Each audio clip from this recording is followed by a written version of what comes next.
Olá, meus queridos irmãos, povo de Deus, mais uma vez estamos aqui para juntos falarmos a palavra de Deus, aprendermos dela e glorificar ao santo nome do nosso Pai bendito.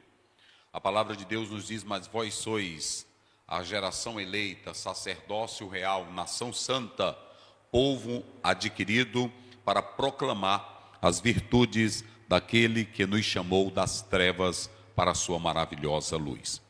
Essa é a missão da igreja, é a missão do povo de Deus: pregar, ensinar e levar ao mundo a mensagem que salva. Aos nossos pastores, líderes, missionários, missionárias, aos nossos amigos e irmãos, a todo o povo de Deus. Deus abençoe a todos e mais uma vez queremos agradecer aos irmãos que estão aqui conosco aos sábados nesta live. Comigo hoje, pastor Luiz, pastor Adalberto, professor César, Daniel, juntos formamos a EBD Online para abençoar as vossas vidas com a palavra de Deus. Professor César, orando ao Senhor. Senhor Deus, Pai Celestial, te louvamos nesta noite, meu Deus, pela essa grande oportunidade. Fale conosco nesta noite, continue abençoando, guardando, dando vitória ao teu povo em qualquer parte desse planeta. Responde a oração do teu servo, da tua serva. Está esperando uma resposta do Senhor. Continue abençoando grandemente teu filho, teu servo, professor, pastor Aziel, guardando o sangue de Jesus, juntamente sua família, ministério, igreja, projetos. Guarde teu filho e continue usando para a tua glória e o louvor do teu nome. Nós te adoramos e te agradecemos. Amém. Muito bem. Queridos irmãos, que alegria, que prazer tê-los convosco. Eu quero, nesse momento, mais uma vez, pedir aos irmãos que todos os sábados que estão aqui, quando aparecer alguém na live, fazendo um comentário, mais uma vez eu peço aos meus queridos irmãos, aos que amam a palavra, os que estão aqui para aprender, não respondam a essas pessoas, ok? Eu vou pedir sempre à nossa equipe que tire do ar, porque essa pessoa não é obrigada a ficar aqui.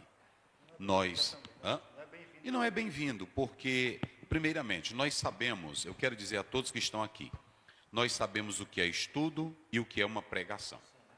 Nós não somos loucos, quem é que não sabe disso? O estudo, ele mexe mais com a parte didática.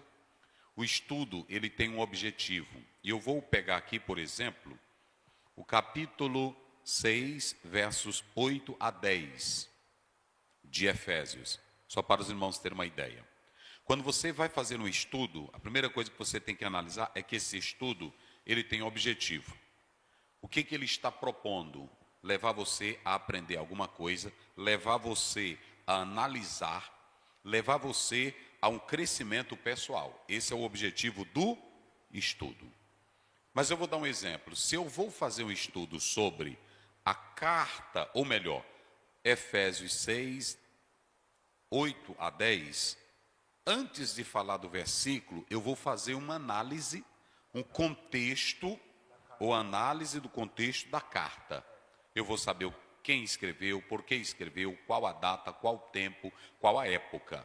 Eu estou fazendo um estudo meticuloso, um estudo bem profundo, para que eu possa ter conhecimento de todos os capítulos, ok? A segunda coisa, agora eu escolhi a passagem que eu vou pregar, que eu vou dar estudo. Veja bem, se eu escolhi a passagem que eu vou dar um estudo, eu começo então fazendo um paralelo entre a armadura de Efésios 6, usando o histórico da armadura romana, e eu vou ter que especificar cada peça, o que era cada peça na história romana, dos soldados romanos, ok? Eu vou fazendo esse apanhado, dando a definição, e também vou aplicando isso à vida do crente, não é isso? Então, é isso que é um estudo bíblico, é tão somente isso que é um estudo bíblico. Eu posso usar ilustrações, eu posso usar mapas, eu posso usar fotografias, e eu estou em um diálogo de conversa. Isso é que é estudo bíblico. Pronto? Mas o que é a pregação? Eu vou para o mesmo texto de Efésios. Eu também posso fazer análise do contexto histórico? Posso. Eu também posso definir os termos, só que a pregação, ela já tem um tom mais exortativo, mais provocativo. Ela não está ali no intuito de provocar uma mente pensante ou crítica. Ela é mais superficial, só que a pregação, ao mesmo tempo, eu tanto posso pregar como eu posso ensinar. Porque, veja bem, a pregação, ela é para provocar um choque, ela é para provocar algo.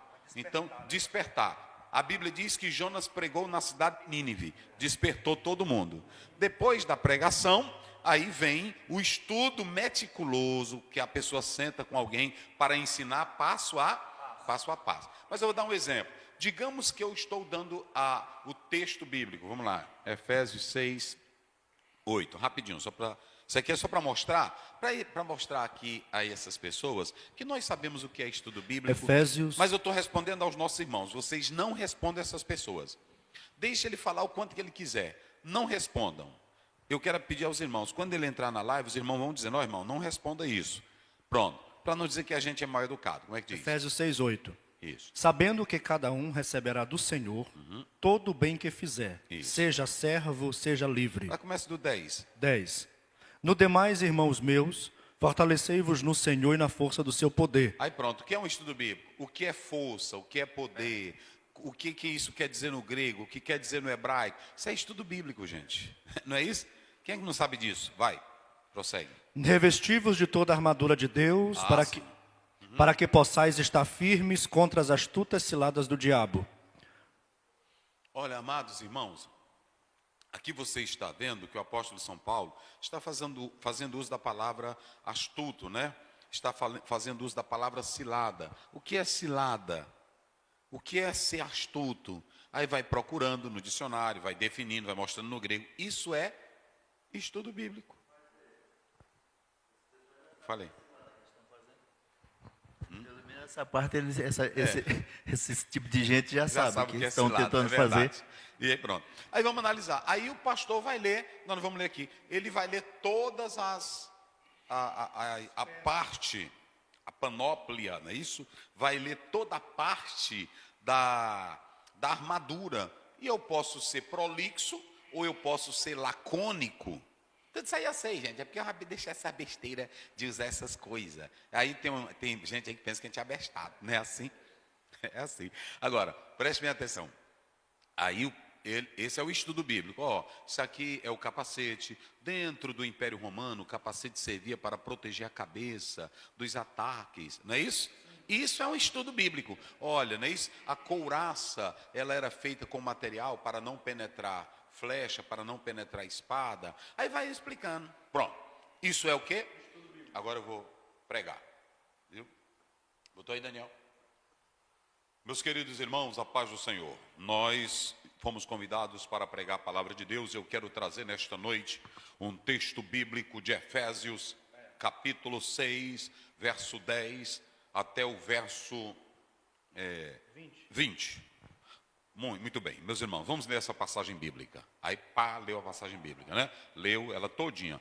Muito bem, queridos irmãos, a primeira coisa que eu quero dizer aqui esta noite a vocês é que se nós não fortalecermos a nossa vida em Deus, nós estamos perdidos. Está certo ou está errado? Aí pronto. E se nós fortalecermos, não há diabo, não há inimigo, não há batalha que nós não possamos vencer. Outra, o inimigo não vai nos derrotar, porque eu já coloquei na minha vida, pela fé, eu coloquei a espada, eu já coloquei o capacete, E o que tem de errado nisso? Pronto, agora aqui é uma que ele quer dar ênfase a uma batalha espiritual para tu se armar, é só isso. Então, deixa essas pessoas aí que nós sabemos. Eu estou só usando aqui por causa dos irmãos que nós amamos.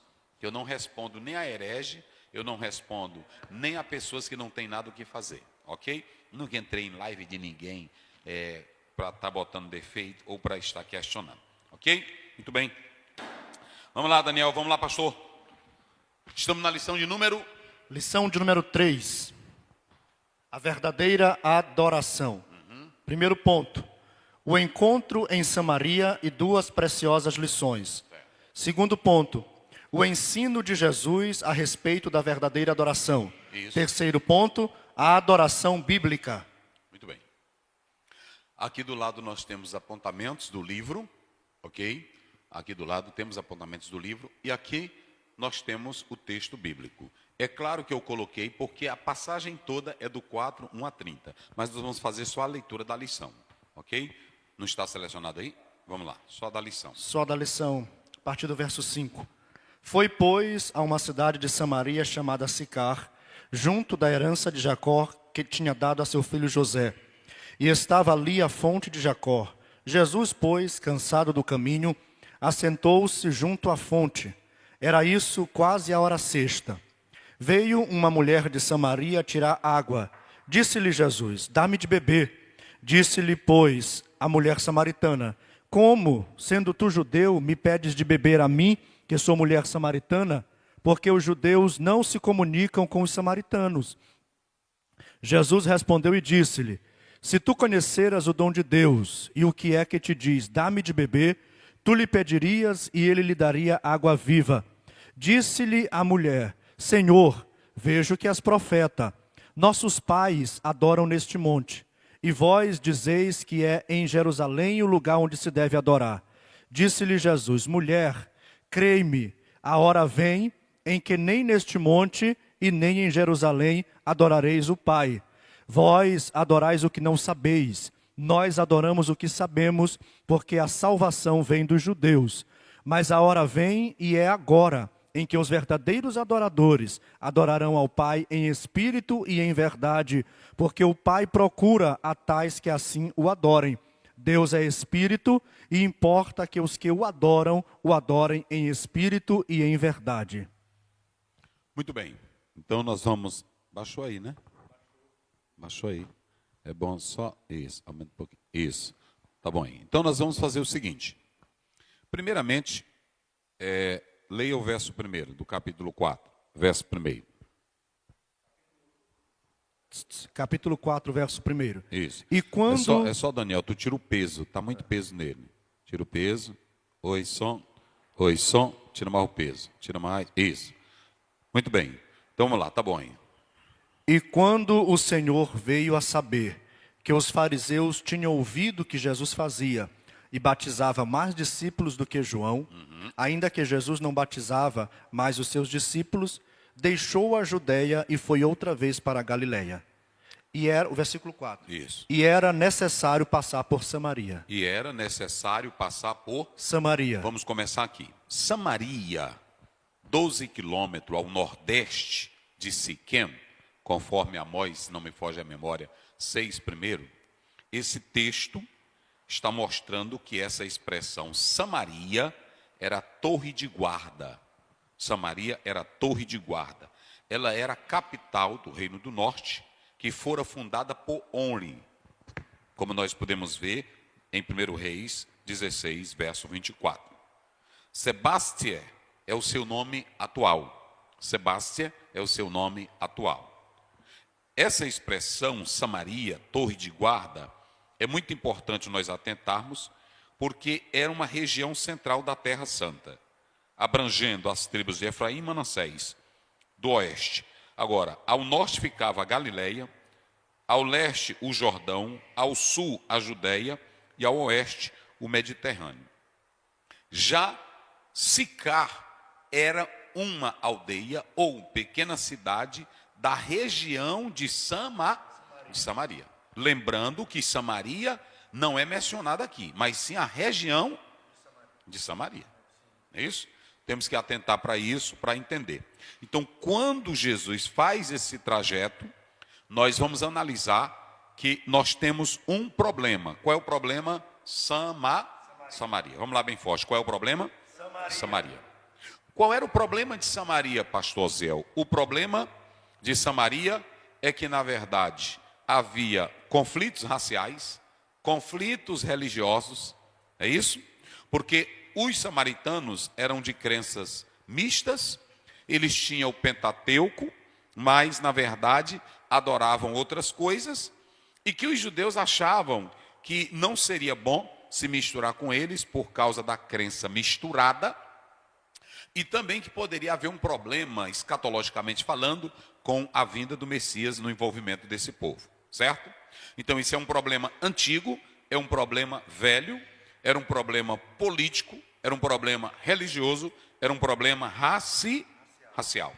Porém, o que eu quero mostrar aqui é o que para os judeus, o que era um grande problema, para Jesus se tornou em quê? Em triunfo. Pai, é por isso que eu gosto da Bíblia. Aquilo que os judeus entendiam como inferno, aquilo que os judeus entendiam como desgraça, aquilo que os judeus mantinham distância, aquilo que os judeus viam como diferenças religiosas, como é que Jesus vê? Como um triunfo. Porque o Senhor Jesus deixa o seu povo, a sua região, e vai para esta cidade atender uma mulher. Isso aqui é uma lição preciosa para nós. Isso aqui é uma lição profunda para pastores. Que o evangelho não está atrelado, gente, a questões raciais. Não está atrelado a questões religiosas. O evangelho não tem barreiras, professor César. É por isso que o pregador do evangelho, quando ele for a uma cidade, a um povoado, a um bairro, ele não tem que estar preocupado com os problemas políticos. Veja bem, de pregar. Ele como cidadão, ele pode votar, ele pode trabalhar. Mas eu estou falando que pregar evangelho não é se intrometer em religião de ninguém, pastor Adalberto. Pregar evangelho não é tratar nem de cor, nem de tamanho, nem de nada. Se é macho, se é fêmea. O evangelho, quem tem o poder de transformar vidas pelo evangelho, quem é? É Jesus Cristo. Então, eu não tenho que estar forçando a barra, eu não tenho que estar obrigando ninguém, eu tenho que fazer o quê? Pregar o evangelho. E o grande problema nosso e da liderança, na sua maioria, não toda, mas o grande problema da liderança é que acha que com as suas regras, imposições, exigências, forçando a pessoa a aceitar evangelho, ela vai conseguir mudar as pessoas. Nós não mudamos as pessoas com as nossas imposições, com as nossas regras, com o nosso sistema religioso, com as nossas crendices. Se eu creio que o evangelho é o quê? Se eu creio que o evangelho, Romanos 1,16, é poder de Deus, qual é a minha missão para com o evangelho? Só pregar o evangelho. Agora, tem obreiros e tem pessoas que não estudam a Bíblia e não sabem interpretar o evangelho e estão pregando sua cultura, estão pregando seus sistemas, estão pregando seu próprio dicionário. Porque tem pessoas que não têm Bíblia e cria sua própria Bíblia. Não é assim? Cria a Bíblia de cabeça. Outra coisa, observem bem que se eu entendo que o evangelho é poder de Deus, a minha missão é pregar. Por isso que Paulo diz em 2 Timóteo 4:2, ele diz, prega a palavra. Você pode ler do 3 até o verso 4. A tempo e fora de... Hebreus 4:12 diz que ela é viva. E ela é o que mais? É eficaz. Jesus foi para a região da Samaria. Ele sabia dos problemas daquele local? Ele sabia das crises políticas? Ele sabia das questões religiosas? E por que ele foi? É porque ele foi fazer a missão. A minha missão é estar procurando quem come pitomba no interior? A minha missão é procurar saber por que o rapaz come manga com sal? Não. Qual é a minha missão? É pregar o evangelho. O senhor foi missionário 20 anos lá fora. Aí o senhor ia com as cordas aqui do Brasil para lá? Não, em absoluto, nem cultura, nem costume, nem nada. A missão, o trabalho do missionário não é ver a questão cultural, mas é pregar a palavra. Por quê? Se o Espírito Santo não convencer, e se a palavra de Deus não transformar a pessoa, ninguém pode fazer. A minha cultura, o meu costume, a minha linguagem, não vai mudar ninguém. É só a palavra de Deus. Só a palavra. Aí tem pessoas aí que dizem assim, eu estou cansado disso aqui. Olha, eu preguei isso aqui. Cadê Deus? Isso aqui nunca entrou em tu, meu filho. Isso aqui nunca entrou em tu. Olha, quando isso aqui entra de verdade, que você conhece, tem a paz interior, você sente a palavra de Deus, é outra coisa. Então, que fique... Nós estamos só começando aqui, Daniel. Estamos só começando a aquecer aqui. Agora, preste bem atenção. Não misture, não. Não force, não. Pregue o evangelho. E deixe o Espírito Santo trabalhar. Quem tira a idolatria é o Espírito Santo. Quem tira a miséria do corpo é o Espírito Santo. Quem tira as más interpretações, quem é? É o Espírito Santo. Quem é que convence do pecado, da justiça, do juízo? Quem é? É só o Espírito Santo, rapaz. Então Jesus vai para um lugar que nós poderíamos dizer que hoje a maioria de nós não iria para lá. Mas Jesus larga o povo dele, Jesus larga tudo e vai para a região dos samaritanos, em busca de uma mulher. E o pior que nós vamos já falar, uma mulher que não valia, pronto. Além do povo lá, os judeus, irmão, era tão sério que os judeus não queriam nem encostar num vaso dos samaritanos. Nem uma vasilha eles queriam. Aí agora Jesus... Eita, rapaz, evangelho é coisa gostosa, né? Evangelho é coisa gostosa. Aí Jesus... Porque tem irmão que vai... Eu não sei, irmão, esse povo aqui não merece evangelho. Quem é tu para andar com isso, rapaz? Não é assim? Esse povo aqui não merece evangelho. A tua missão, qual é a missão nossa? É pregar. Eu não tenho... irmão, aqui é cheio de negro, é? Se eu for nessa... aqui tem mais índio, é? Não, Deus não me mandou para a Índia, Deus não me mandou para a África. Deus disse foi assim através de Jesus. Ide por todo e pregai o evangelho. Porque eu sei que o que transforma não é filosofia, não é estudo cultural. O que transforma é a palavra de Deus. Aí Jesus chega e aí você tem 4 coisas ali em Samaria. Quando Jesus chega, primeiro, você tem uma mulher com problema. Não é assim? Mas você vai ter um testemunho e vai ter uma grande colheita de almas, porque Jesus levou o evangelho. O efeito e a mudança, quem faz é o evangelho. Então, por isso que nós podemos observar essa primeira coisa. Então, aquilo que na verdade era um problema, se transformou o quê? Numa bênção. Então, bota para cá, Daniel, bota para cá. Não se preocupe com Samaria, não se preocupe com Sicar, se preocupe com pessoas que estão ali. E se você levar o evangelho para aquelas pessoas, o evangelho transforma, o evangelho renova, o evangelho modifica, o evangelho purifica, o evangelho 17 de João, santifica-os a tua palavra é a verdade. Então, querido pastor, querido líder, querido irmão, pregue a palavra, pregue o evangelho, porque ele muda desgraça em graça, ele muda cenários horríveis em lugares abençoados. Pronto. Ele não, olha, se fosse hoje, tu está filmando, irmão? Bota para cá, bota bem aqui na minha cara. Os espirituais, né? Sicar, nós fomos analisar, tem muitas prostitutas em Sicar. Há um espírito das trevas que pairam em Sicar, por isso que lá a religião é mista. É um povo, tem deles que diz assim, na hora que eu entrei em Sicar, eu senti uma energia. O diabo lá é pesado, não é assim? Irmã, a Bíblia diz que o mundo todo jaz. É só falta de Bíblia. Não é só Sicar, não. O teu bairro, bota pra cá, Daniel. O teu bairro, a tua cidade é cheia do cão. O mundo jaz. Agora Jesus, ele chegou lá, gente de Sicar, vocês possuem uma força diabólica tremenda. Disse? Não. Ele foi levar o evangelho. Ele fez um mapeamento espiritual? Não. Ele começou dizendo, tem uma casta de demônios nesta... Há uma potestade neste ar. Ele disse, porque aonde Deus não está, o mal habita. Agora tem uma coisa. As trevas é a ausência de luz. Fala aí.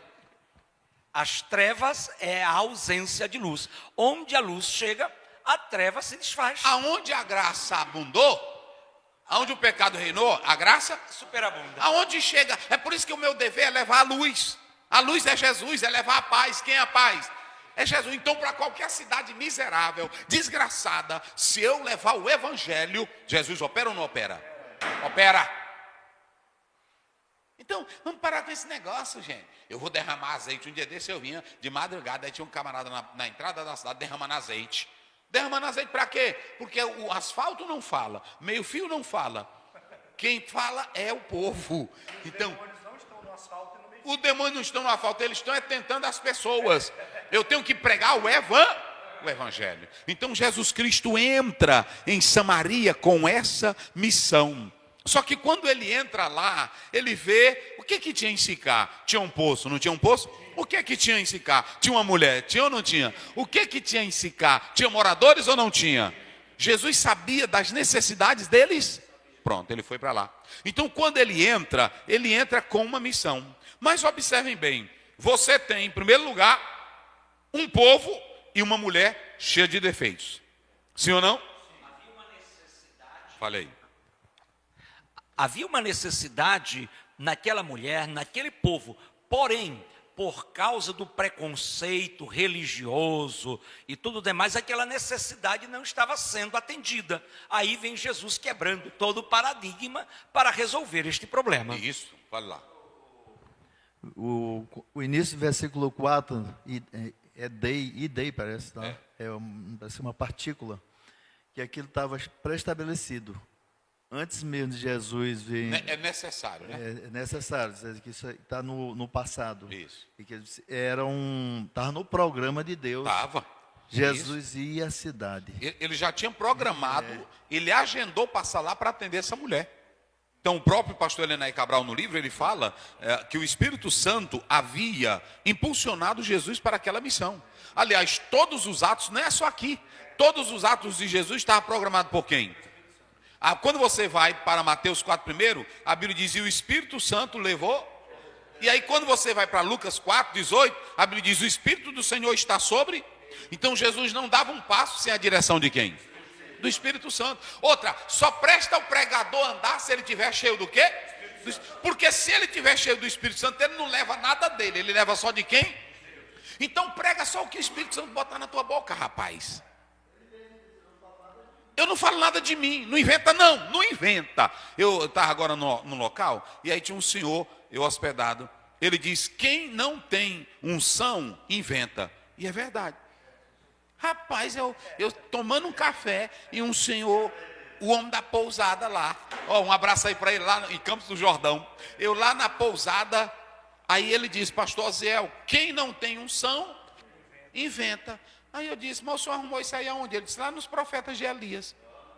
Elias e os profetas de Baal. Por quê? Elias inventou alguma coisa? Não. Agora os profetas de Baal. Cavaram, jogaram. Irmão, é que nem pregador. Quando ele não tem Bíblia, ele inventa, não é assim? Aí ele inventa, ele fica, não, meu Deus, o que é isso? Que cachoeira é essa? O que é? Não é assim? Ai, eu não vou mais. Nada, deixa de inventar, rapaz. Essa falta de Bíblia, rapaz. Porque primeiro, o teu ai não transforma. Segundo, esse negócio de tu dizer, eu estou vendo anjo, não muda a vida de ninguém. Só faz os loucos e fanáticos pularem. Agora, quem prega a palavra tem um compromisso, irmão. Sabe por que eu não invento? É porque eu quero ver o pecador, eu quero ver a pecadora. Eu não vou mais pregar, e eu quero pregar. Não é assim? Paulo diz, fala e não te... Pronto, é assim. Há tempo e fora de tempo. Agora, quem não tem unção, inventa. E a nossa unção está lá em João, né? 1 João, quando a gente lê 2:22. Vós tende a... e sabeis tudo. Então essa é a visão. Então vamos lá. Quando Jesus entra, os samaritanos estão errados? Vamos lá, estão errados? Os samaritanos? Estão em pecado? Estão em errado? Estão na desgraça? Mas eu pergunto, e do outro lado, os judeus estão na desgraça? Estão errados? Meu Deus do céu. Fala aí. Os samaritanos eram hereges e os judeus desviados. Pronto. Então veja que todos os dois estavam no mesmo. Não adiantava a tradição judaica religiosa dos judeus e nem dos samaritanos. E preste bem atenção, todos os dois eram religiosos e todos os dois tinham a mesma Bíblia? Tinha. Eles tinham Pentateuco. Pentateuco samaritano, sim ou não? Era. Eles tinham metade da Bíblia, tinha ou não tinha? mas tinha Bíblia. Esperava o Messias? Esperava. Agora, quando Jesus vai, de um lado, olha irmão, esse negócio é sério. De um lado você tem os judeus que não receberam. Está lá em João 1:12, não é isso? 11:12. Veio para o que era? E os seus não? Tinham lei, tinha palavra, mas rejeitaram Tinha toda uma tradição religiosa e teológica. Tinha ou não tinha? Receberam Jesus? Então, do outro lado você tem os samaritanos, crença mista, misturado. Mas qual era a diferença entre eles e os judeus? Nenhuma. Aí você vê o apóstolo São Paulo acabando com a gracinha e diz em Romanos 3:23. Todos pecaram. Paulo não tem, ele não vai, é porque você é judeu. Porque hoje tem um bocado de judeu desviado dando palestra sobre o Messias. Não é assim? Olha, esse Yeshua é um falso profeta. Ele ainda, esse evangelho é inventado, esses livros do Novo Testamento. Nós ainda estamos esperando Machia, nós ainda... Machixe? Tu está esperando quem? Desse jeito? Não. Meus irmãos, tem cada coisa, não é assim? Rejeitaram, não aceitaram. Então Paulo acaba com a graça e diz: nem um judeu vale alguma coisa sem Deus, e nem os samaritanos que são gentios. Não é isso? Todos, nenhum vale nada sem Deus. É por isso que ele diz: todos pecaram. Então olhe bem, todos dois precisavam de salvar, tanto os judeus como os samaritanos. Por isso nós colocamos aqui, olha, coisas que precisam ser substituídas. Eita, agora eu quero falar algo interessante aqui. Os judeus eram... Falei. Os povos, os dois adoravam. É por isso que eu estou colocando aqui, pastor Adalberto, que precisa ser substituído. Tem gente que está adorando, mas está em pecado. Tem gente que tem Bíblia, mas está em pecado. Tem gente que tem tradição religiosa, mas está em quê? Tem gente que está na igreja, mas nunca nasceu. Por isso que Jesus estava dizendo, não é só os samaritanos que precisam substituir a velha crença misturada. Enquanto os fariseus diziam que eram puros, Jesus também diz: vocês não valem nada. Eita, rapaz, por isso que eu gosto da Bíblia. Quando você vai lá para Mateus, aí Jesus diz assim: vocês são paredes? Porque tem crente que é o seguinte, olha para cá: se a tua reforma for bonita, mas o alicerce não prestar, não adianta. Então tem muito crente que está pintando a casa de amarelo, de azul, está botando vidraça. É assim ou não é? Mas dentro, o alicerce não presta? Não presta para nada. Então tem que substituir. Pronto, não é reformar. Aí é que tem que acontecer o novo. Por isso que Jesus diz para Nicodemos 3:5, nascer. Então, os samaritanos precisavam o quê? Mas eles não tinham lei, eles não tinham um Pentateuco, mas estavam salvos, eram crentes. E os judeus tinham a lei, tinham as promessas, tinham os dons, era o povo escolhido, estavam salvos. Então pronto. Irmão, olha, bota para cá, Daniel, bota para cá. Tem muita gente, irmão, que tem uma crencinha velha, não é assim? Que nem a dos samaritanos e que nem a dos judeus. Cheia de tradição, cheia de coisinha. Olha, ele está dizendo aqui, precisa ser substituído. Aí pronto. Agora vamos lá, vamos seguindo o texto. A Bíblia diz que Jesus, ele começou a ter o quê? Popularidade. Muita gente aplaudindo. Aí pronto, ele começou o ministério dele, na mesma hora bombou. Não foi? Rapaz, como é que diz aí o verso? Já estão, aquele que tu batizou, olha aí, disseram para João, vai. Disseram para João. Sem B e no 3, no 4. No 4? É, no mesmo capítulo. Mesmo capítulo da BB. No 4 primeiro, bora, pode seguindo aí. É mesmo, o primeiro versículo. E quando o Senhor veio a saber que os fariseus tinham ouvido que Jesus fazia e batizava mais que João. Olha aí, pode ir. Ainda que Jesus mesmo não batizava, mas os seus discípulos, deixou a Judéia Pronto, e foi... O certo aqui é que o ministério de Jesus fez o quê? Bombou, explodiu. Como é hoje aí, Daniel, na internet, como é que eles dizem? Viralizou, pronto. Ei, pronto, é isso aí. O ministério de Jesus fez o quê? Viralizou. Porque, irmão, não tem como, se Deus te usa, se Deus usa na palavra, pronto, nós temos pregadores que são usados por Deus na palavra, no estudo bíblico, e aí o pessoal gosta, convida, não é assim?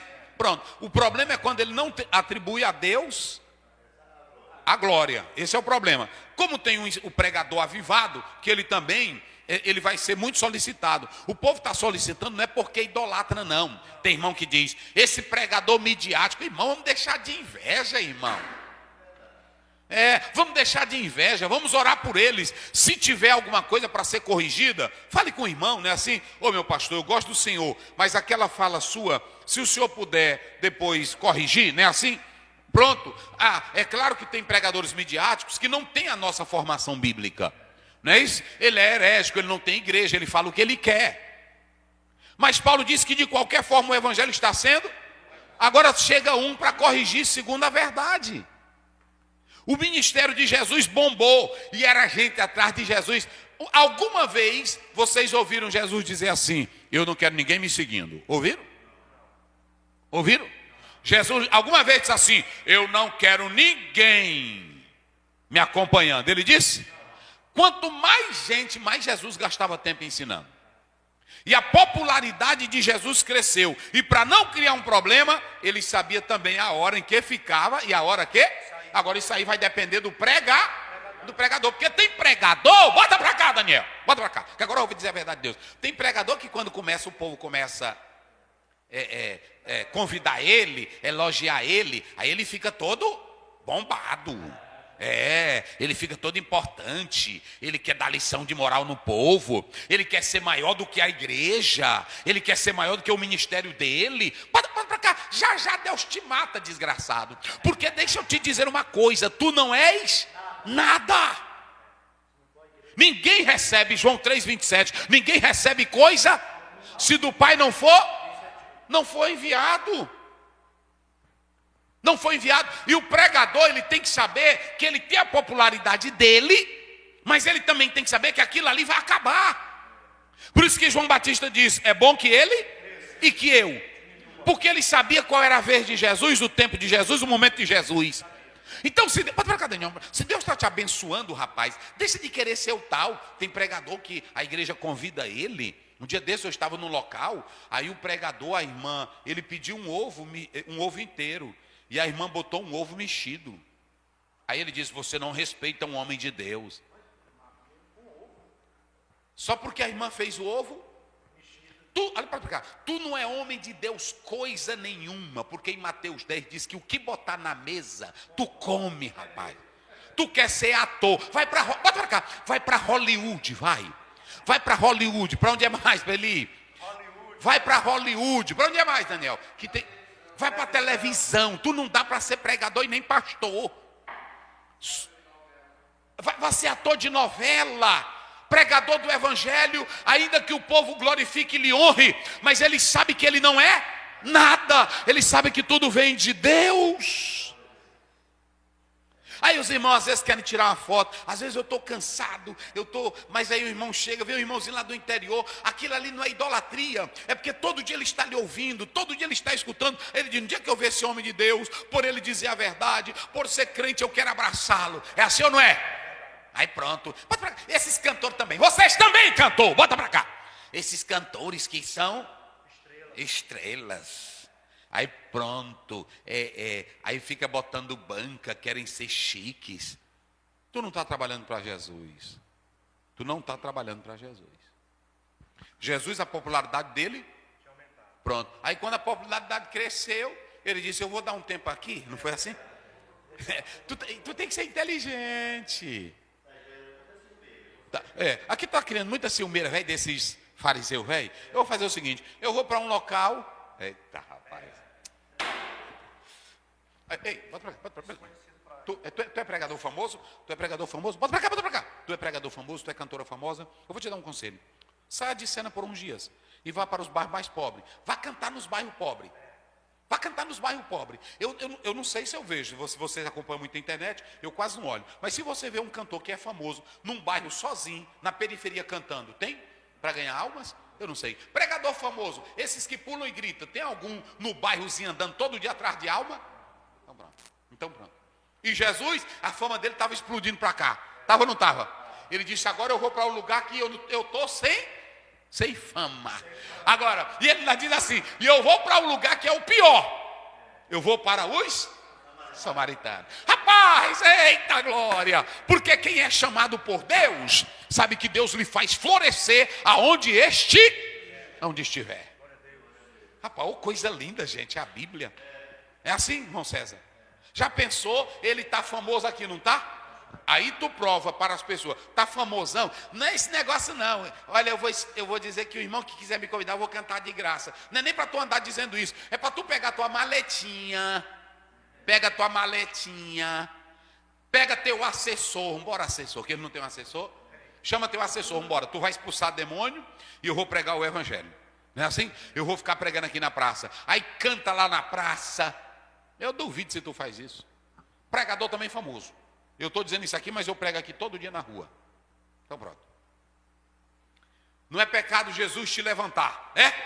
Não. Mas quando Jesus te levantar, não fique no pedestal pensando que você é o tal.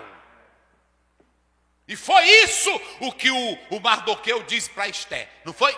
Ele disse, olha, tu não fica na belezinha, bota para cá, Daniel. Tu não fica na belezinha, bonitinha, toda importantezinha, ganhando cachê de prefeitura de 100 mil, de 500 mil reais, hein? Já tu perde.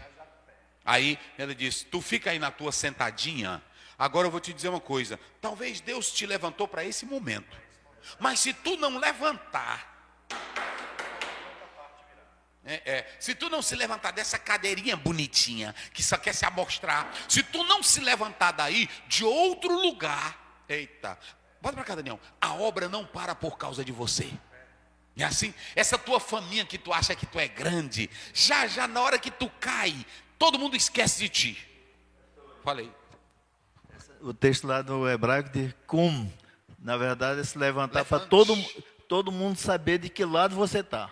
Do que lado você... Isso, te levanta, rapaz, te decide. Te decide. Então veja bem, é muito importante. Rapaz, isso aqui é importante demais. É assim ou não é? Se Deus está te usando, não é que tu seja alguma coisa, é Deus te usando. É Deus te usando. O próprio Jesus disse, o Espírito do Senhor está sobre. Se Deus está te usando, aproveita esse momento.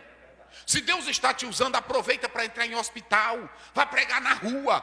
Deus usou Paulo ou não usou?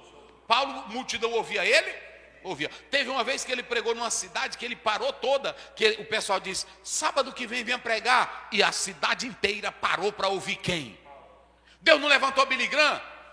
O mundo não parava para ouvir Billy Graham? Pronto, mas você já viu alguma vez ele andar afobando? Então pronto. Algo interessante. Sim. Algo interessante aconteceu com Filipe quando este estava pregando em Samaria. Houve um grande avivamento, era cura, era pessoas vindo a Cristo, era endemoniado sendo liberto. De repente o Espírito Santo disse, sai daí, vai para um lugar deserto. E foi e pregou para o eunuco. Porque a fama dele não é dele, é para a glória de Deus. E outro, e ele vive na dispensação de Deus. Então é isso mesmo, capítulo 8, né? Sai daqui, rapaz.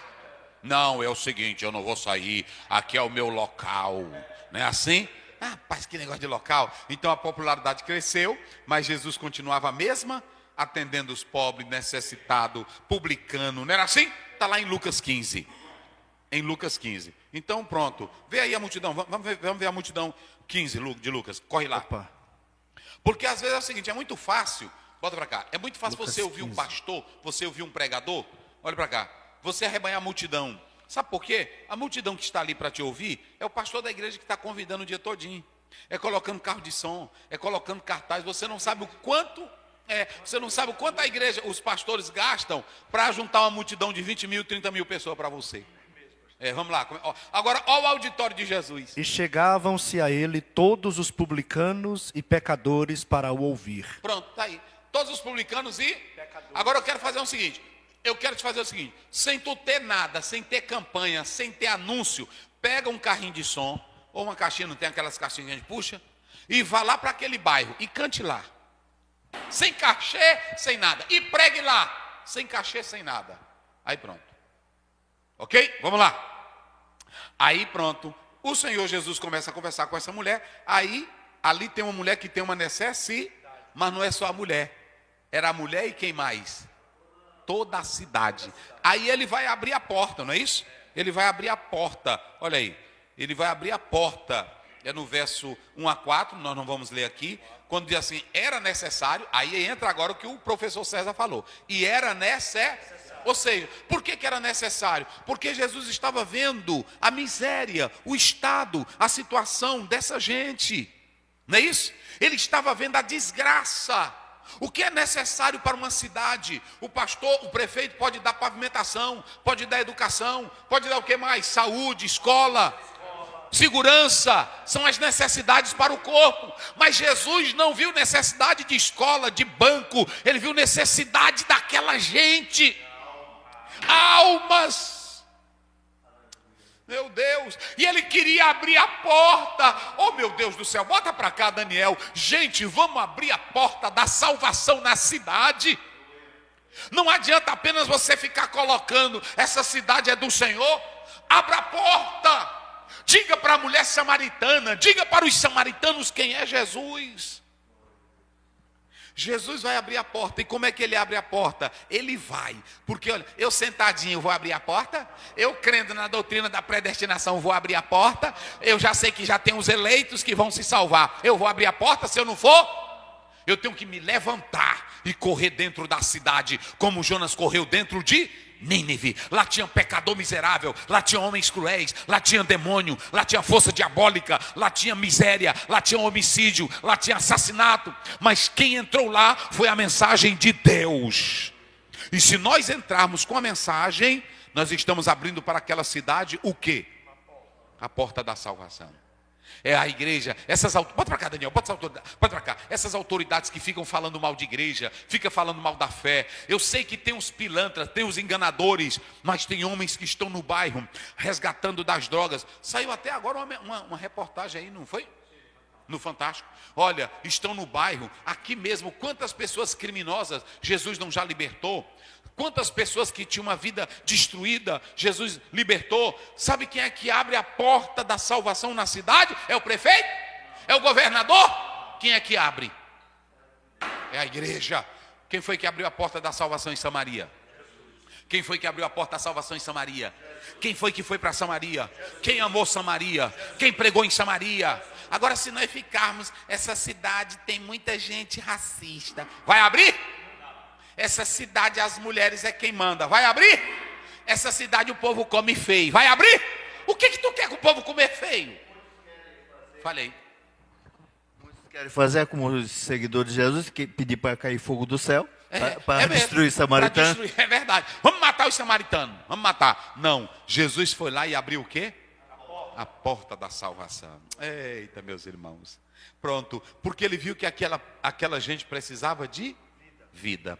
Aí pronto, Jesus vai lá. Quando Jesus chega, vamos correr aqui. Aí ele chega, ele vai para a beira do poço, e já era espiritual. Mas todo um cenário foi traçado. Ele está com sede e ele está cansado. Por isso que a Bíblia diz que ele assentou-se, não é assim? E ele assentou-se. E lá, enquanto ele está sentado, uma mulher caminhou, porque era meio-dia. Essa mulher, ela sai do local dela, da casa dela, em um horário que alguém disse para não ser vista, mas era em um horário que muitas pessoas não estivessem lá, porque ela sofria muito ostracismo, ela sofria muito desprezo, ela sofria muita crítica por causa da vida, ela era discriminada por causa da vida dela. Olha, irmãos, por causa da vida dela, ela era toda enrolada, sim ou não? Ela era toda enrolada, e quando ela está lá, Jesus chega. E quando chega, Jesus diz para ela como? Eita, como foi que ele disse? Dá-me de beber. Pronto, bem, dá-me de beber. Aqui começa simplesmente, isso aqui é método de evangelismo, aqui é abordagem de evangelismo. Ele disse assim: minha senhora, eu vim aqui na unção de Deus, porque Deus me dirigiu a esta cidade. A Maria Mulambo está cercando aqui, o Exu Caveira, o Sete Facada, o Tranca-Rua, o Boca Seca. Tem? Não. Oh, meu Deus do céu. Ele só disse: senhora, me dá um... Oh, rapaz, dá-me um pouco. Como quem não quer nada. Hein? Aí pronto, como quem não quer nada e tal. Aí ela viu o jeito dele, o cabelo dele de judeu, roupa de judeu, tudo, não foi assim? Aí ela disse: rapaz, como é que você... Irmão, é assim mesmo. Tem gente que a vida vê toda desmantelada, quer dar lição de moral na gente. Rapaz, né? Todo desmantelado veio a vida, foi muito irmão. Olha, bota pra cá, Daniel, bota pra cá. O que tem de pregador aí que está pregando, porque preste bem atenção, preste bem atenção. Vocês sabem que aqui nós estamos há mais de 4 anos já? Mais de 4 anos estamos aqui pregando, essa é a mensagem nossa. Mas vocês nunca viram eu aqui dizendo, os presbiterianos não prestam, vocês já viram? Vocês nunca viram, os batistas não prestam, vocês já me viram falar isso? Nunca falei. Nem católico, nem nada. Eu prego o evangelho. Agora, uma coisa que eu faço, eu prego o evangelho contra o falso evangelho. Porque a minha Bíblia diz que eu tenho que combater os apóstatas, sim ou não? Agora, eu combato o erro, eu não combato pessoas. Vocês nunca viram aqui eu andar dizendo, os pentecostais não sabem de nada. Toda pessoa assim cai. Cai ou não cai? Vocês nunca me viram aqui eu citar um nome de um pregador. O pregador fulano de tal disse isso. Vocês já me viram? Nunca. Porque aqui meu dever é pregar o evangelho.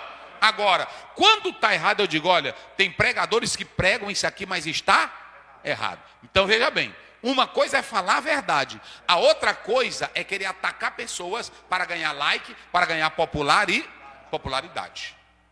Eu nunca ataquei. Agora, quando você vê uma pessoa, os pentecostais não valem nada, não sabem de nada, são enganadores, já a tua casa cai.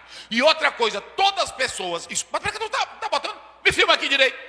Toda pessoa, verdade de Deus para o Brasil, toda pessoa que começa com essa rigidez toda, ele tem problema desde a infância, ele tem problema psicológico, ele tem problemas espirituais, e ele quando começa a atacar demais os outros, as outras pessoas, é porque ele tem aquele pecado. Eu tinha uma professora que dizia, todas as vezes que você vê uma pessoa falando muito sobre aquele assunto, não fala? É porque ele está praticando. É uma doença, é uma doença. E aqui pronto, aqui não, nós pregamos o evangelho. A verdade de Deus, pronto. E Paulo disse que nada se pode contra a verdade, senão a verdade. Então pronto, Jesus, ele não ataca ninguém ali na cidade. A mulher é cheia de defeitos, mas ele chegou lá dizendo, tu é uma rapariga velha que não vale nada, foi assim? Pronto, olha, dentro da tua vida, aquela que é da mulher que é o que eles dizem que é o demônio, a Maria Padilha entrou em tu, não é assim? Não, ele disse? Não, ele só disse, a pomba gira, porque tu é doida por homem, não é assim? Doida por homem, mas tem essa daí também. Essa não conhecia não. Pois tem, essa daí também. Tem. Não chama ela para a tua vida não. Escuta. Aí escuta. Aí ele chega, ele olhou logo para ela e disse, na hora que eu cheguei aqui, o Espírito Santo me revelou que a senhora ia estar aqui a meio-dia. E eu pergunto, ele foi na direção do Espírito? Ele foi para lá, ele foi na direção do Espírito? Foi ou não foi? Mas ele foi lá dizer para ela, eu estou aqui porque uma graça me revestiu. Primeiro, tu está diminuindo ela e dizendo que tu é maior do que todos. Ele se apresentou como simples, irmão, oh meu Deus do céu. Eu só quero beber, eu estou cansado. Ô senhora, boa tarde, né? Era meio-dia. Boa tarde, me dá um pouco de água. Anishotemaim. Anirotsar. Maim, eu quero só um pouquinho de água. Me dá um pouquinho dessa água. Aí pronto. Aí ele disse, me dá um pouquinho dessa água. Aí ela olhou assim para ele. Rapaz, tu não tem cerimônia. Não é assim? Tu não tem vergonha. Não é aí que diz? Tu sendo judeu, como é que ele diz? Como tu, sendo judeu, me pedes de beber a mim, que sou mulher samaritana? Porque os judeus não se comunicam com os samaritanos. Quer beber, tu vai beber. E se fosse uma pior, né? Tu bebe muito aqui, judeus, em vez de ser vergonha. Irmãos, mas quando ela falou isso, ela já falou com certa admiração. Que judeu é esse? Que está pedindo água. Primeiro, nenhum rabino, nenhum judeu poderia conversar com uma mulher. Primeira admiração dela. A segunda admiração, como é que ele está pedindo a mim que sou? Ele não sabe que nós não nos comunicamos. É isso que é evangelho. Oh, aleluia. Evangelho é isso aqui, gente. Evangelho não é acusar ninguém. Evangelho não é atacar ninguém. Evangelho não é esculhambar. Evangelho é ter um jeito de se aproximar para mostrar para aquela vida desgraçada, humilhada, quebrada, quem é que pode transformar. Logo provocou admiração. Jesus deu um saborzinho de quero mais. Entrou no universo dela, ok? Aí ele começa a conversar com ela. Irmãos, vocês sabem da conversa. Ele disse assim: não, eu só quero beber. Não foi assim? Aí ela botou todo o tempo criticando, não foi? Ele disse: mulher, se tu conheceras o dom de Deus, e quem é que está te pedindo de beber? Sabe o que Jesus estava dizendo? A fonte da água que tu precisa está bem aqui na tua fonte, na tua frente. Jesus bebeu água ali? Não, mas ele não estava com sede. Só que a sede maior dele era alcançar quem? A mulher samaritana. Aí ele diz: se tu conheceras o dom de Deus aqui não era Cristo. O dom de Deus aqui, João 7, 38 e 39, era o Espírito Santo. Porque é ele quem vai implantar a nova natureza. Mulher, se tu conheceras o dom de Deus, e quem é o que te diz, dá-me de, tu lhe pedirias? E ele te daria o quê? Água viva. Por que ele estava dizendo? Aquela fonte do poço de Jacó, 26 metros, era uma...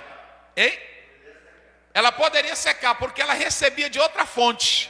Era uma água viva, porque era corrente. Aqui não está falando nada de esperma. Ainda que lá no hebraico, essa expressão de satisfação sexual, seja usada a expressão fonte, mas o contexto aqui é outro totalmente.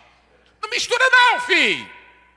Não mistura não. Aí ele diz: eu vou te dar uma água que satisfaz. O teu Pentateuco não te satisfaz. A tradição judaica não satisfazia. Era repetição constante de sacrifício todo dia. Mas ele diz: eu vou dar uma água que satisfaz. Agora vem o mais interessante. Agora, como receber essa? Aí ela diz: me dá, como é que ela diz? Bora, corre. Tu não tens como tirar, e o poço é fundo. Onde, pois, tem água viva? Pode ir. Onde, pois, tem água viva? És tu maior do que Jacó, nosso pai? Aí ela já começou. Esse negócio de água viva, onde é que tem? Onde é que tem? Jacó providenciou uma. Vai, é as cores da terra. Que nos deu o poço, bebendo ele próprio dele e os seus filhos e o seu gado. Jesus respondeu e disse-lhe: qualquer que beber desta água, tornará a ter sede. Porque não satisfaz. Vai. Mas aquele que beber da água que eu lhe der, nunca terá sede. Sim. Porque a água que eu lhe der, se fará nele uma fonte de água a jorrar para a vida eterna. Nunca mais terá. Sede. Eu tenho batido aqui constantemente. O crente tem luta, o crente tem batalha. O crente pode se desanimar, como está lá em 2 Coríntios 4, não pode? Ele pode sofrer. Mas uma coisa, nunca acaba a água da vida quando Jesus está nele.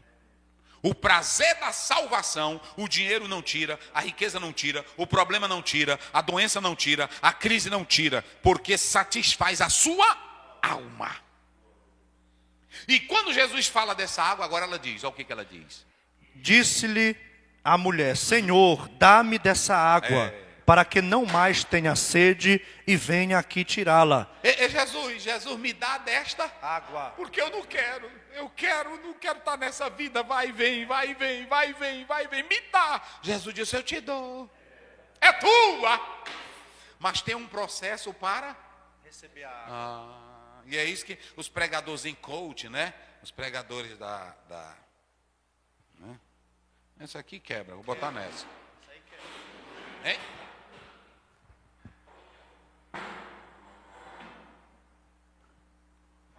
Bota aí. Olha, veja bem, Jesus é água.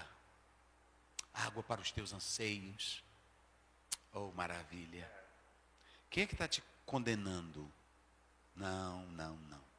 O teu amanhã pode ser melhor. Há uma água que Ele quer te dar, essa pureza. As pessoas estão te cansando com a religiosidade. Ninguém está aqui para atacar você, querido. Amado, ninguém está aqui para atacar a sua vida. Há um potencial. Nada disso. Tu quer beber? Não foi assim? Tu quer beber? Como é que ele diz? Tu quer beber? Quer beber? Hein? Vai, chama o teu marido e vem pegar Agora, água. Jesus parece que não sabia evangelho, porque no assunto todinho de água, ele mete um outro assunto. Pronto. Agora vamos, hermeneutas, não saia do contexto. Jesus saiu todinho do contexto. Ele começou dizendo que era pedindo o quê? Água. Aí agora pronto, a mulher disse, tu não tem, a mulher ficou dentro do contexto. Tu não tem vasilha, eu não vou te dar o meu balde, o poço é fundo. Quando ele, mas eu tenho água viva, vou me dar dessa água. Não saiu do... Mas quando ele disse, ela disse, me dá desta água, ele disse, eu te dou. Mas antes de tu beber ela, é aqui, irmão. Antes de tu beber ela, falei, antes de tu beber ela, agora eu vou mostrar uma coisa. Tu tá filmando, Daniel? Antes de tu beber água, vai chamar aquilo que tem causado o trauma na tua vida, marido. Não, segura aí. Vamos falar o pior. Antes de tu beber, tu já entrou em alguns divórcios. 5. E tu estás num adultério. Agora ninguém quis mais casar contigo, tu vive amaziada, como se diz no Brasil, né? E agora tu estás tanto ilegal e tu vive nessa vida insaciável de prazeres sexuais. Eu li um dos maiores exegetas bíblicos que diz, por que Jesus botou o maridinho dela? Porque aquela mulher achava que estava correta e Jesus tinha que dar um choque de consciência nela. Tu está filmando, Daniel? O que tem de homens aí que a consciência está morta, ele prega o evangelho em adultério, ele canta em adultério, ele glorifica em adultério. O púlpito de muitas igrejas estão cheias de homens em adultério, que a consciência está morta, cauterizada.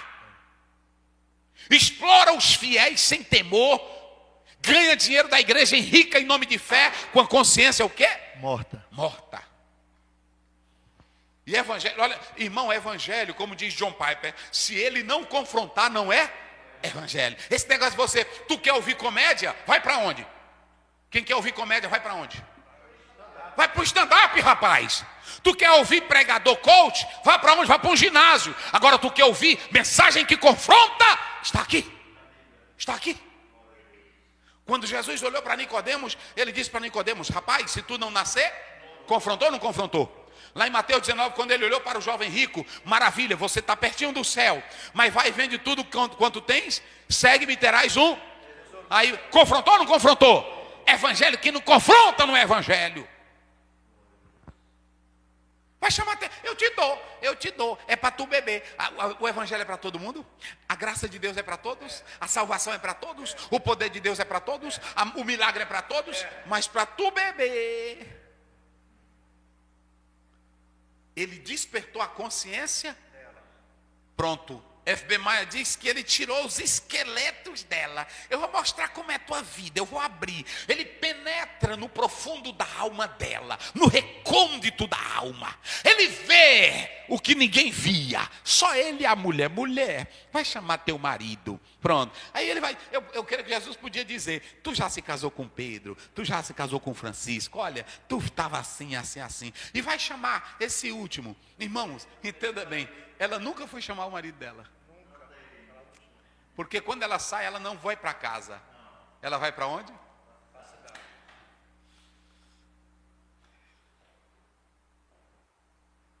Onde é que está teu marido, irmã? Onde é que está tua esposa? O que tem aí na tua vida guardado no baú velho há 30 anos? O que tem naquele banco de ilegal que você botou na sua vida? O que tem guardado na tua vida, na tua casa, que Jesus precisa desenterrar? Qual é o esqueleto, qual é o fantasma que te assombra? Essa mulher? 5? Jesus disse, aquele que está lá, você não pode mais se casar, devido a tanto processo que já passou.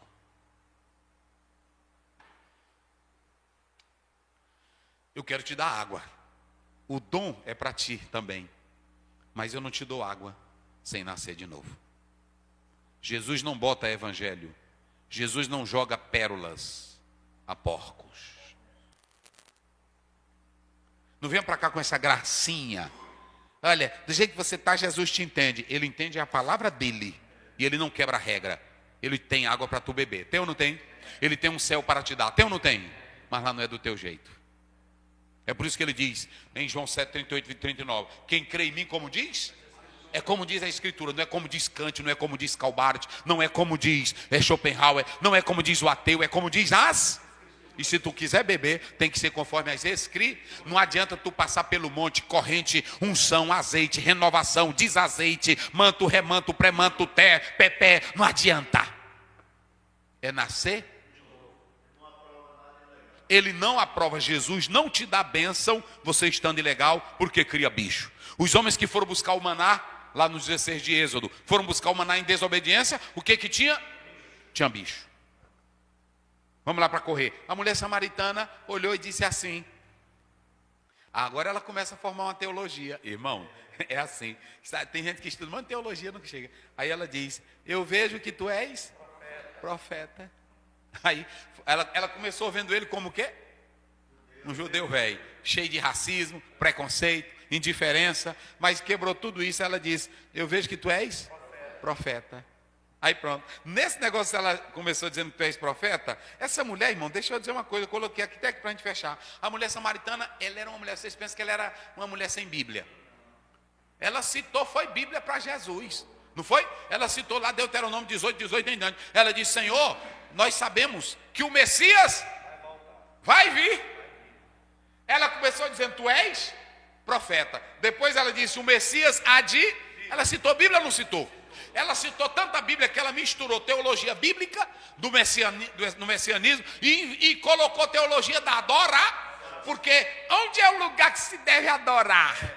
Ela tinha tanta teologia como ela tinha Bíblia. Mas irmãos, aqui está mostrando para nós, Bíblia e teologia sem transformação não altera a vida, ok? Então nós vamos observar aqui, observem bem, aí Jesus disse assim, olhe para cá, a salvação vem dos judeus. Aqui não estava dizendo que o judeu salva, estava simplesmente dizendo que Deus deu a revelação divina para quem? Para os judeus, simplesmente isso, ok? Então, fechou aqui, pastor? Pronto, nós já falamos que ela era bíblica. Aí no diálogo que ela tem, ela faz o seguinte, ela vai até a cidade, e ela deixa o quê? Ela deixou o quê? Ela deixou o cântaro. Olha como é linda a Bíblia. Sabe por que ela deixou o cântaro? Ela está dizendo, eu vou só bem aqui e volto já. Porque quando Jesus entra, tu vai só ali e volta. Porque o que Jesus tem, gente, é linda a Bíblia. O que Jesus tem, professor César, pastor Luiz, o que Jesus tem alegra a nossa alma. Eu posso trabalhar, eu posso viajar, mas já eu volto para os pés dele, porque na verdade ele tem o melhor para a nossa vida. Aí nesse diálogo aqui, ela pergunta, Senhor, e aí onde é o local para adorar? Porque a cidade dela estava perto do Monte Geri, mas os judeus diziam que era em Jerusalém. Aí o conflito, Jesus então vai mudar, escute bem, ele vai mudar o objeto de adorar. Olha, Jesus não proibiu o templo, escute bem, Jesus proibiu o templo? Jesus proibiu casa de oração? Jesus proibiu ir adorar na casa? Não, ele só disse assim, agora a adoração ela está centrada mais na pessoa do que no espaço. Ou seja, ele tira a dimensão local e coloca a dimensão divina. Ou seja, toda a adoração agora estava subordinada a uma pessoa. A adoração dos judeus estava subordinada ao templo, estava subordinada ao local, não era assim? E aí, Jesus agora muda, ele altera. Então, observem bem, nós já falamos aqui o encontro em Samaria, nós já falamos isso, o ensino de Jesus a respeito da verdadeira adoração. Aí ele diz para a mulher samaritana, os verdadeiros adoradores adoraram o Pai em... Pronto. O que é adoração? Vamos fechar com isso aqui. O que é adoração? Se vocês analisarem, só para os irmãos terem uma ideia, eu coloquei aqui que adoração, meus irmãos, é uma atitude de um reconhecimento reverente, amoroso da grandeza de Deus. Quando eu vou adorar, eu sei o quanto Deus é grande. E como eu sei que Ele é grande, eu sei que Ele é soberano, eu sei que Ele é o Senhor, eu tenho atitudes que evidenciam que eu conheço a Deus. Qual é a primeira atitude? Reverência. Qual é a segunda atitude? Temor a Deus. E qual é a terceira? Submissão. Então, quando eu vou adorar, é por isso que eu digo, essa história dessas pessoas estar se tremendo, dessas pessoas se jogarem no chão, dessas pessoas bailarem com tambor, isso não é adoração. Adoração é eu estar no templo, mesmo de olhos abertos, mesmo levantando as mãos, mesmo dizendo glória, mas eu estou sabendo a quem eu estou dirigindo a minha adoração. Eu não sou adorador de Baal, que me corto, que bato tambor, que corro. Eu sou adorador do Deus que eu sei quem Ele é. Salmo 102, sabei que o Senhor é Deus. Então, biblicamente, teologicamente, adoração é uma atitude que parte de alguém que tem conhecimento de Deus. Na verdade, gente, adoração é conhecer. E como eu conheço Deus, a grandeza dEle, o poder dEle, a majestade dEle, eu vou louvar a Ele, eu vou adorar a Ele, eu vou servir a Ele, eu vou me ajoelhar diante dEle. Isso é adoração. E quando eu estou em adoração, eu sei tanto quem Ele é, o tamanho da glória dEle, da santidade dEle, da justiça dEle e do poder dEle. Tem muita gente aí que é caindo e rolando, que não sabe nada de santidade de Deus. A mulher samaritana sabia sobre o local da adorar, mas ela estava em condição de adorar? Pronto. Aí o Senhor Jesus Cristo, Ele diz, a adoração deve ser em espírito e em espírito, porque prestem minha atenção, a adoração, já falei aqui, não se dá na carnalidade, e ela só pode acontecer quando o Espírito Santo transforma o espírito humano. Se alguém está em Cristo, nova criatura, aí para você adorar, por isso que ele não podia dar água para essa mulher, enquanto ela não passasse pelo processo da regeneração. Você não pode adorar quando está em pecado. Aí ele diz, quando eu colocar a nova natureza pelo Espírito em você, o teu espírito vai estar transformado e você vai adorar a Deus em espírito e em verdade. Era a palavra. Agora você vai adorar conhecendo a palavra. Só que conhecer a palavra, quem é que aplica a palavra em nós?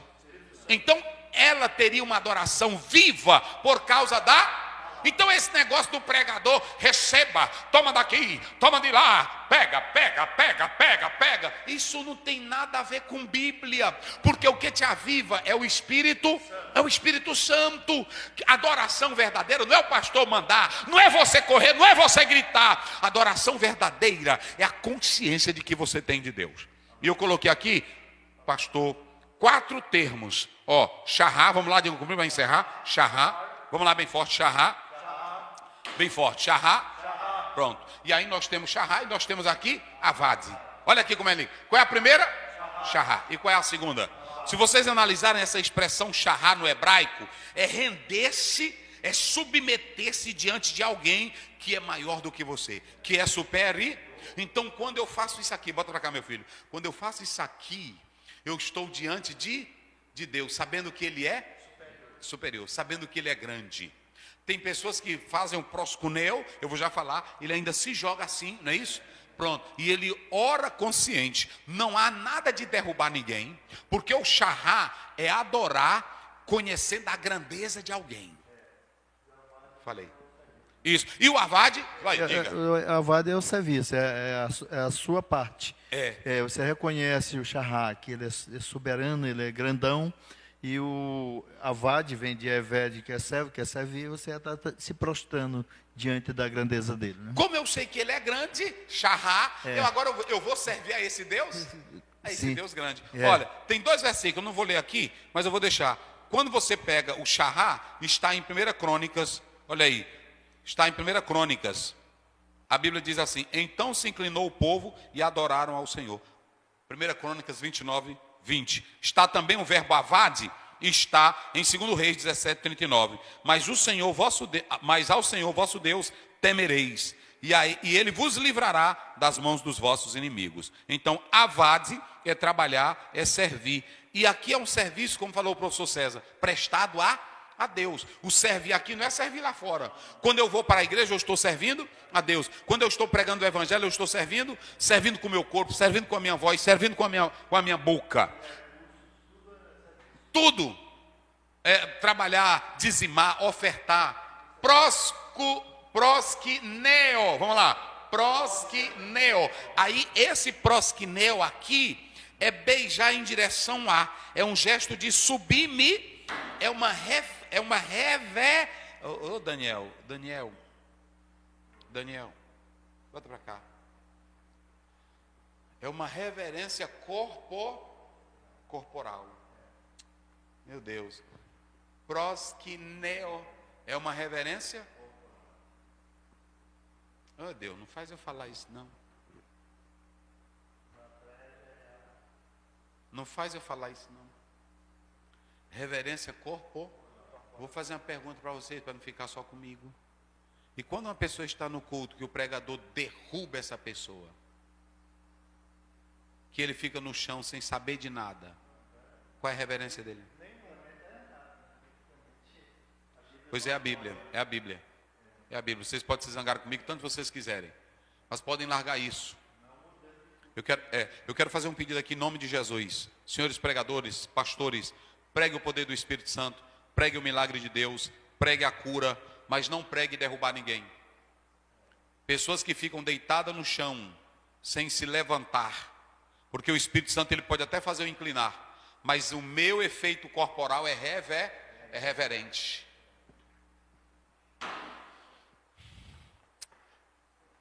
O proskineu, ele não usou latreia para a mulher samaritana, ele usou o quê? Proskineu.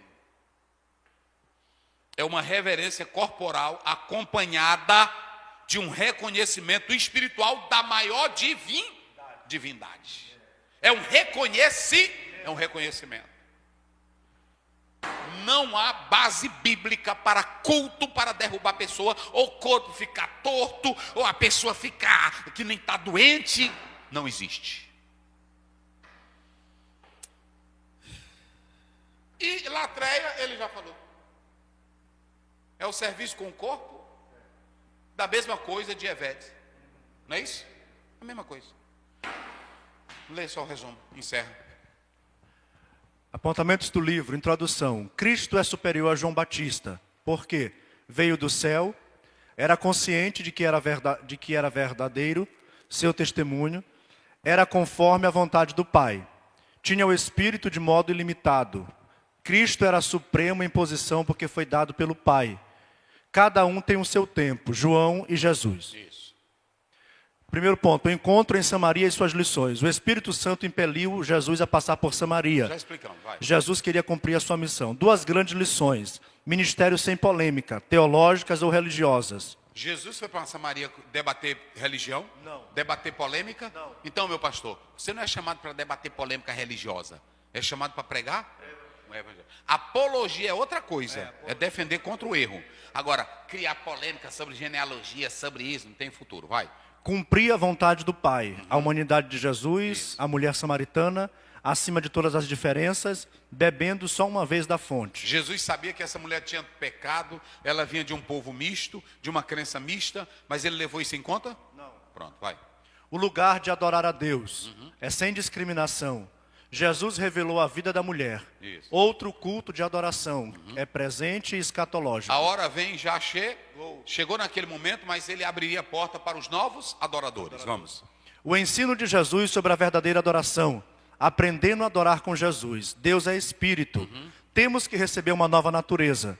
A água viva é experiência pessoal. Pronto. Ninguém transfere água viva. É esse negócio. Transfira uma unção. Bota a mão na cabeça dela que vai transferir. Vai. Não transfere nada. Lá em Mateus 25, as mulheres disseram, dá-me do vosso. Vão comprar vocês. Vida cristã é experiência própria, pessoal. Quem tem que beber é você. Não é assim? É você. Vai lá.